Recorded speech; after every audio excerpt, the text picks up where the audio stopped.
2002 to 2003. Chapter 1. The Jig Is Up. I'm gonna be sick.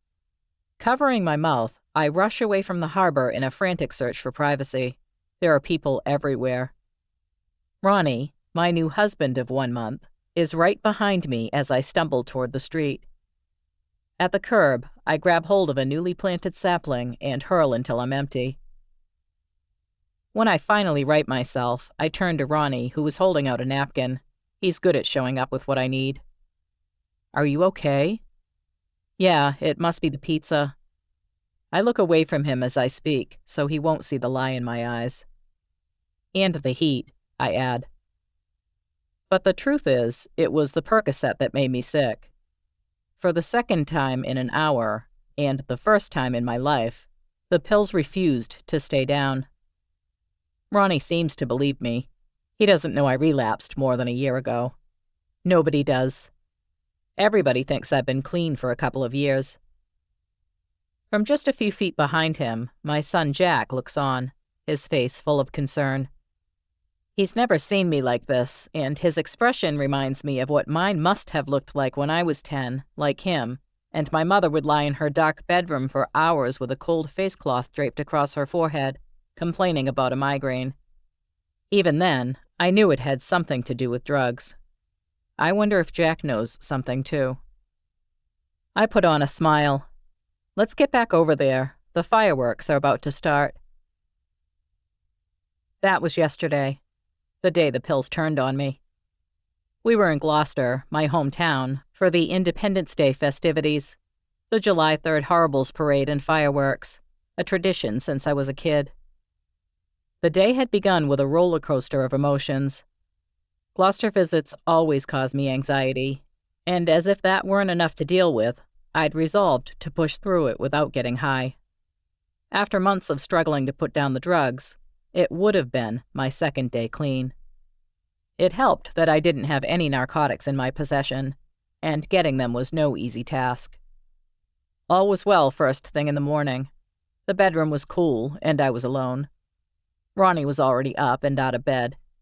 I lounged, playing on my Palm Pilot, until a little after 9, when my need to use the bathroom forced me to get up. Once in the hallway, away from the air conditioner's hum, I could hear Ronnie outside working in the yard. Otherwise, the house was quiet. Jack, my boy, was downstairs in the house's lower level. He shares the space with Alita, my oldest, who was spending the week with her father. After making a cup of tea, I went to the living room to relax. With my steaming mug on the coffee table, I leaned back and lit a Newport. It was going to be a good day. I was sure of it. But by 10:30, I felt a thin layer of sweat form along my upper lip, a clear sign of withdrawal. As I wiped it away, I smelled the fentanyl chemicals seeping from my skin. I'd gone over 28 hours without putting any drugs in my system. Half an hour later, well before lunchtime, my whole body ached. My lower back screamed, and the contractions in my calf muscles felt like Charlie horses. Still, I was determined to power through it. I made a second cup of tea, having no desire to eat, and sat at the kitchen table. From my chair, I could see Ronnie outside. He was trimming the grass along the chain-link fence, shirtless, his Italian skin dark from the sun and his thick gold chain glistening. Even at 44, 12 years older than me, my husband looked good. It still felt strange to call him that, my husband. As I watched him, I thought about how much he loved me. And despite his being rough around the edges, as people would say, Ronnie was thoughtful. He certainly didn't deserve what I'd been doing behind his back. I finished my tea, showered, and blow-dried my hair. All the while, my body screamed for a fix. Relief was all I could think about. I needed something to get me through. At 1:30, while Ronnie was in the shower, I closed the door to my office and called the doctor. When the receptionist answered, I tried on my best pain-riddled voice. I'm still having a lot of pain in my lower back, I told her. I need a refill on the Percocet. Okay, I'll check with the doctor. He'll get back to you. Thank you, I said, wanting to say more to convince her the pain was real and I wasn't just pill-seeking, but I left it at that. She could judge me all she wanted, as long as the doctor wrote the script. I nearly jumped when the phone rang 20 minutes later. Hello, I said in the weakest tone I could muster, slipping back into my role. Dr. Simmons called in a prescription for 25 Percocet. Relief swept over me. It would be a good day after all. While Ronnie got ready to go, I had just enough time to pick up the prescription and swallow 3 of them. The perks wouldn't give me the same hair standing on end, tingly feeling as fentanyl, but they would stop the smell and the aches. Later, I'd take enough to get a buzz, but for now, I just wanted to feel better. I dumped the pills into my pocket so they wouldn't make noise rattling in a bottle, and finished getting ready to go. With my addiction taken care of, I was able to enjoy the ride. Ronnie looked content and relaxed as he drove with his left hand on the steering wheel, the other wrapped around mine on the console. Maybe it didn't really matter that he thought I was clean, even though I wasn't. It certainly didn't seem to. I turned to Jack in the back seat. He briefly looked up from his Pokemon cards and smiled, his blue eyes bright and filled with excitement. I took comfort in knowing he would experience the best parts of my childhood, even though he didn't have the kind of mother he deserved, the kind I wanted to be. Thankfully, at 10, he didn't know I wasn't as present with him as I seemed to be, and he was happy, for the time being, which was all that really mattered. After Ronnie parked on one of Gloucester's side streets, the 3 of us walked along the parade route looking for a spot to watch the procession. I kept my gaze directed in front of me, away from the crowd. As always when in town, my hope was to avoid being recognized. It was the only real way to keep Ronnie from hearing anything about my past. Not that he ever asked about my history, or seemed to care where I came from. He knew some things about me, that my mother had been an addict and that AIDS had killed her. But he still didn't know about my Aunt Julie, and the things I did for money when I was a teen. And I had no plans to tell him anything about those years. I'd made that mistake before. I used to share all of it with the men in my life, like it was my duty to warn them about what they were getting themselves into. The last time I told a guy all the sordid details of my younger years, he held me and wiped away my tears. I can't believe your own aunt would do that to you, and that men would use you like that. You were just a kid.